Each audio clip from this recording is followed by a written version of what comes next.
ఇవాల్టి రోజు ఈ జ్ఞానోపాసనకి జిజ్ఞాసువులందరికీ, ముముక్షువులందరికీ, నా ఆత్మీయ ఆధ్యాత్మిక సహోదరులందరికీ, నా సహదేవులందరికీ శిరస్సు వంచి మీ పాదాల దగ్గర ఉంచి నమస్కరించుకుంటూ ఇవాల్టి ఈ ఆధ్యాత్మిక జ్ఞానోపాసనకి స్వాగతం, సుస్వాగతం. సర్వులు సమానమే అన్న ఎరుక ప్రేమ, సర్వస్వము సమానమే అన్న ఎరుకే దైవం, సర్వము సవ్యమే అన్న ఎరుకే స్వర్గం. ఇది మన మీద మనకు ఉండాల్సిన దృక్పథం. ఆధ్యాత్మిక జ్ఞానం మరింతగా మస్తిష్క కణజాలాల్లో అనుష్ఠానం చేసుకుంటూ వెళ్తే ఆ పరిణామక్రమం సిద్ధించుకున్న తర్వాత ఖచ్చితంగా సహజాతంగానే మనలో ఈ దృక్పథం ఆవిష్కృతమవుతుంది. ఆ మహిమాన్వితమైన దృక్పథాన్ని సాధకులందరికీ నా శిరస్సు వంచి మీ పాదాల దగ్గర ఉంచి నమస్కరించుకుంటున్నాను. ఈ విద్యను ఉపదేశించడంలో నేను దేన్ని ఏమీ ఆశించట్లా. ఈ విద్యను మీకు ఉపదేశించడంలో నా ఆశ, ఆకాంక్ష ఒక్కటే. కనీసం ఇప్పటికైనా మిమ్మల్ని మీరు అద్భుతమైన దైవాలను అర్థం చేసుకుంటారేమో అన్న ఆశ. లేదు, నేను అతి సాధారణమైన మానవ మాత్రుని కాదు, అసాధారణమైన దేవదేవుడిని అన్న దృక్పథాన్ని సంతరించుకుని మీ ద్వారా మీ వంశాంకురాలకి మహిమాన్వితమైన ఆత్మశక్తి గురించి ఉపదేశిస్తారేమో అన్న ఆశ, ఆకాంక్ష.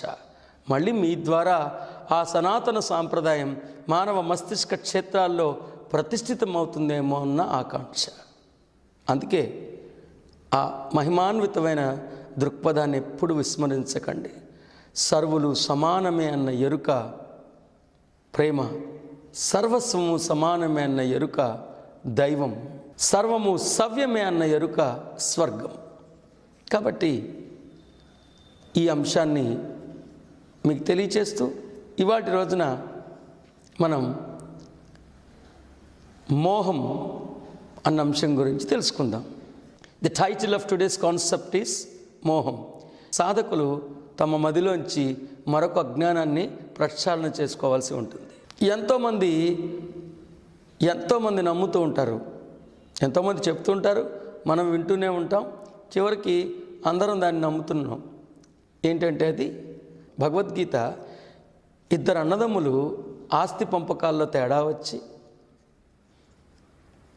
ఒకళ్ళతో ఒకళ్ళు గొడవలు పడుతుంటే గీతాచార్యులైన శ్రీకృష్ణుడు ఒక వర్గానికి కొమ్ము కాచి మరో వర్గం మీద యుద్ధం చేయమని తెగబట్టడానికి ఈ గీత ఉపదేశింపబడిందనేది చెప్తూ ఉంటారు. భాగవతం యొక్క దృక్కోణంలోంచి భగవద్గీతని దర్శిస్తే అలా అనుకోవటంలో తప్పులేదు. కానీ బహుముఖ కోణంలోంచి గీతాచార్యులైన శ్రీకృష్ణుడు ఉపదేశించిన ఈ 700 శ్లోకాలని కానీ మనం అధ్యయనం చేస్తే మనకు అలా అనిపించదు సుమా. అది అపార్థమైన అర్థం అవుతుంది. ఎందుకంటే ఈ గ్రంథంలో గ్రంథస్థమై ఉన్న 700 శ్లోకాలని అధ్యయనం చేస్తే ఒక వర్గం మరొక వర్గాన్ని దాడి చేయమని రెచ్చగొట్టడానికి దోహదపడే ఒక్క అంశం కూడా దీంట్లో ఉండదు. యుద్ధం చేయమని చెప్పడానికి ఇన్ని శ్లోకాలు చెప్పాల్సిన అవసరం లేదు. ఈ శ్లోకాలు జ్ఞానం తెలుసుకోమన్నట్లుగా ఉన్నాయి కానీ యుద్ధం చేయమన్నట్లుగా లేవు. ఒక త్రిపుటికి భగవద్గీత చదివితే యుద్ధం చేయమని చెప్పడానికి ప్రోత్సహించారేమో అని అర్థమవుతుంది. కానీ బహుముఖ కోణంలోంచి సత్యాన్ని దర్శించే ప్రాజ్ఞుడికి భగవద్గీత చెప్పబడింది యుద్ధం చేయమంటానికి కాదు, భగవద్గీత మోక్షప్రదాత అని అర్థమవుతుంది. ఎందుకంటే భగవద్గీతలో ఉండటానికి 18 అధ్యాయాలు ఉన్నాయి, కానీ నిజానికి 17 అధ్యాయాలు మాత్రమే ప్రధానమైనవి. మొదటి అధ్యాయం యొక్క శీర్షికను చూసుకుంటే అర్జున విషాద యోగం. అంటే డాక్టర్ గారి దగ్గరికి వచ్చి, కృష్ణుడు అనే ఒక వైద్యుడి దగ్గరికి వచ్చి, అర్జునుడు అనే ఒక రోగి, పేషెంట్ తన బాధలన్నీ చెప్పుకున్నారు. డాక్టర్ గారు ఏం నోరు మెదపలా. మొదటి అధ్యాయం అంతా అర్జునుడి యొక్క ఇబ్బందులే. రెండో అధ్యాయం అంటే సాంఖ్యయోగం 1వ శ్లోకం గీతాచార్యులైన శ్రీకృష్ణుడు నోరు మెదపలేదు.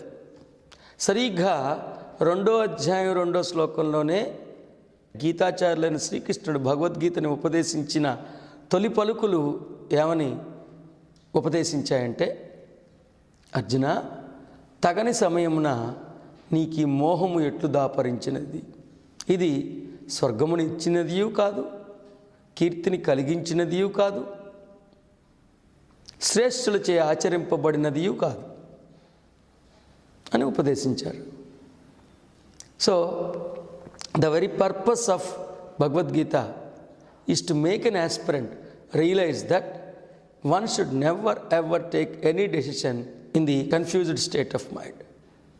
తర్వాత శ్లోకంలో కూడా మనం గమనించవచ్చు, క్షుద్రం హృదయ దౌర్బల్యం. కాబట్టి సాధకులు ఈ శాస్త్ర ప్రమాణాల ద్వారా మొదటిగా మీరు అర్థం చేసుకోవాలి, మీ వంశాంకురాలకి ఉపదేశించాలి. ఏమని? భగవద్గీత ఇద్దరు అన్నదమ్ముల మధ్య ఆస్తి పంపకాల్లో అభిప్రాయ భేదాలు వస్తే ఒక వర్గాన్ని మరొక వర్గం మీద యుద్ధం చేయమని చెప్పడానికే చెప్పారని అనుకోవద్దు. అది కూడా it may be one of the reasons, but the ultimate reason is Bhagavad Gita మోహాన్ని పోగొట్టగలిగే మోక్షప్రదాత. మరి మోహం అనే అంశం గురించి తెలుసుకుందాం అనుకున్నాం కదా. గీతాచార్యులైన శ్రీకృష్ణుడు సైతం మోహం అనే అంశాన్ని వదిలించుకోమన్నారంటే, మీ మస్తిష్కంలోంచి ప్రక్షాళన చేసుకోమన్నారంటే ఆ మోహం గురించి తెలుసుకుందాం. ఆ మోహం ఎంత వికృతమైందో తెలుసుకున్నాం కాబట్టి, ఆ మోహం ఎంత ప్రమాదకరమైందో తెలుసుకున్నాం కాబట్టి, ఆ మోహం గురించి సమగ్రమైన అవగాహనను సంప్రాప్తించుకుని అది మస్తిష్కం నుంచి మననం చేసుకుందాం. ఈ మోహం గారికి ఒక తండ్రి గారు ఉన్నారు, ఒక కొడుకు గారు ఉన్నారండి. అంటే మీకు ఈజీగా అర్థమయ్యేటట్టు చెప్దామనే కఠినమైన పదజాలాలు వాడి ఎలా మీకు అర్థం కాకుండా చెప్పాలో అలా చెప్పేసి మీకు అర్థం కాలేదని తెలుసుకుని మురిసిపోయే టైప్ కాదు నేను. ఎలా చెప్పితే మీకు అర్థమవుతుందో తెలుసుకుని అలా చెప్పడానికి అన్ని ప్రయత్నాలు చేసే నైజం నాది. అందుకనే అజ్ఞానజనితమైనది మోహం, మోహజనితమైనది కర్తృత్వ భావం. అంటే ఈ మోహం గారి తండ్రి పేరు అజ్ఞానం, కొడుకు గారి పేరు కర్తృత్వ భావం. ఈ 3 అంశాలు మీకు అర్థం అవ్వాల్సిన రీతిలో అర్థమైతే మీ స్పిరిచువల్ జర్నీలో ఒక క్వాంటమ్ లీప్ అంటామే, ఒక్క ఉదుటున ముందుకెళ్ళిపోతారు. ఏంటి? అజ్ఞానజనితమైనది మోహం, మోహజనితమైనది కర్తృత్వ భావం. అజ్ఞానం అంటే ఏ నేనైతే నేను అయ్యున్నానో ఆ నేనుని నేను కాదని, ఏ నేనైతే నేను కాదో ఆ నేనుని నేను అనుకోవటాన్ని అజ్ఞానం అంటారు. దయచేసి అజ్ఞానం యొక్క జ్ఞానాన్ని చెప్తున్నాను, తెలుసుకోండి సుమా. అజ్ఞానం అంటే ఏ నేనైతే నేను అయ్యున్నానో ఆ నేనుని నేను కాదని, ఏ నేనైతే నేను కాదో ఆ నేనుని నేనని అపోహపట్టాన్ని అజ్ఞానం అంటారు. It is wrongly identifying my self with the character I'm playing. అంటే నేను ఆత్మనై ఉన్నాను, ఆత్మ నేనుని నేను కాదనుకుని ఈ శరీరం నేనుని నేను అనుకోవటాన్ని అజ్ఞానం అంటారు. అజ్ఞానజనితమైనది మోహం. అంటే ఏ నేనైతే నేను అయ్యున్నానో ఆ నేనుని నేను కాదనుకోవటం వలన నిజం కానటువంటి దాన్ని నిజమని, నిజమైన దాన్ని నిజం కాదని అపోహ పట్టం నుంచి ఏ నేనైతే నేను అయ్యున్నానో ఆ నేనుని నేను కాదని, ఏ నేనైతే నేను కాదో ఆ నేనుని నేనని అపోహ పట్టంలోంచి అంతరంగంలోంచి పుట్టుకొచ్చే గందరగోళాన్ని మోహం అంటారు. మరొకసారి, ఏ నేనైతే నేను అయ్యున్నానో ఆ నేనుని నేను కాదని, ఏ నేనైతే నేను కాదో నేను కానటువంటి నేనుని నేనని అపోహ పట్టం వలన అంతరంగంలో పుట్టుకొచ్చే గందరగోళాన్ని మోహం అంటారు.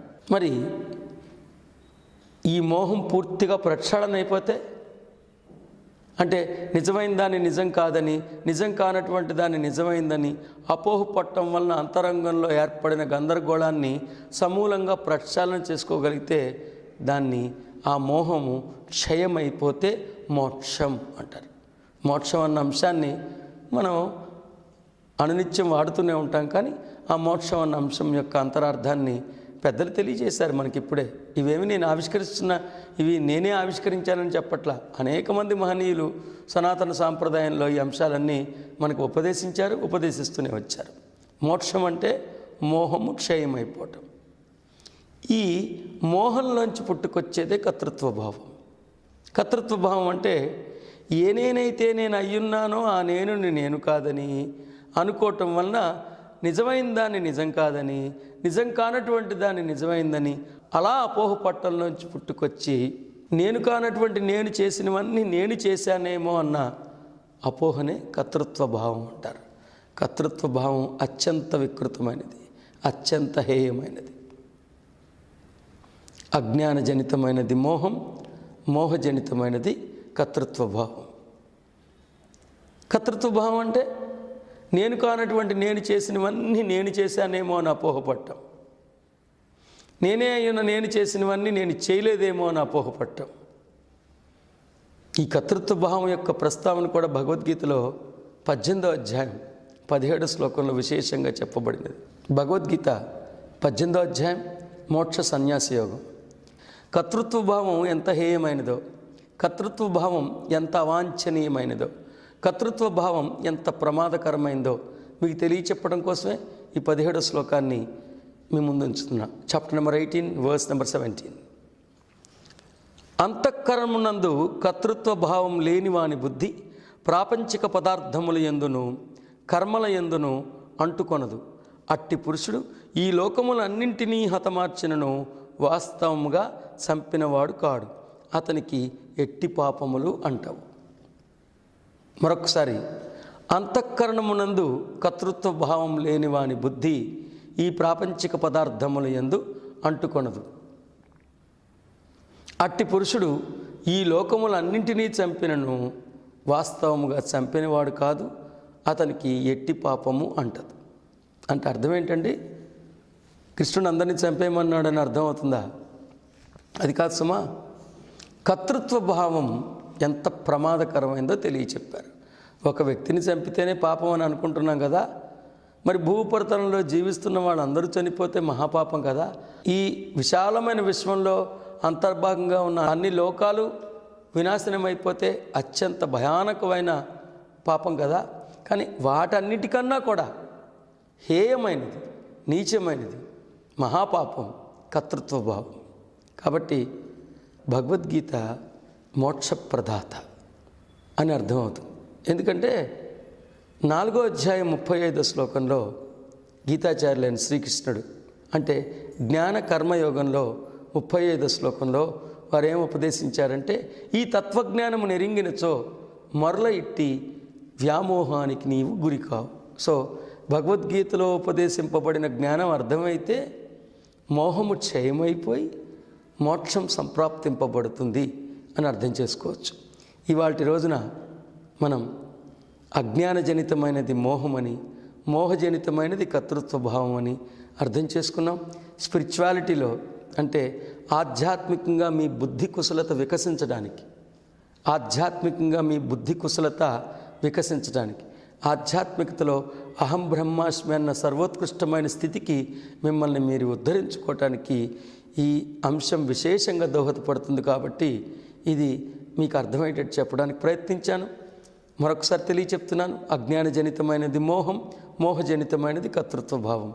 భగవద్గీత మోక్షప్రదాత. మోక్షం అంటే మోహం క్షయమైపోవటమే. అజ్ఞానంలోంచి మోహం వస్తుంది, మోహంలోంచి కర్తృత్వ భావం వస్తుంది. మరి ఆ అజ్ఞానాన్ని తీసేయాలంటే అజ్ఞానాన్ని బహిష్కరించి సుజ్ఞానాన్ని ప్రతిష్ఠితం చేసుకోవాలి. సుజ్ఞానం ఎప్పుడైతే మన అంతరంగంలోకి వచ్చిందో మోహం పోయి ఆనందం వస్తుంది. ఆనందం మనలోంచి ఎప్పుడైతే వస్తుందో సృజనాత్మకత వెల్లివిరుస్తుంది. కాబట్టి మనం అజ్ఞానాన్ని సుజ్ఞానంతో ప్రక్షాళన చేసుకుందాం. మోహాన్ని క్షయించేసి మోక్షాన్ని సంప్రాప్తించుకుని ఆనందాన్ని పునఃప్రాప్తించుకుందాం. ఆ ఆనందంలోంచే సృజనాత్మకతని అంటే అద్భుతంగా సృష్టించి ఈ జీవితాన్ని, ఈ జన్మని దైవాలుగా జీవిద్దాం. ఇవాల్టికి స్వస్తి.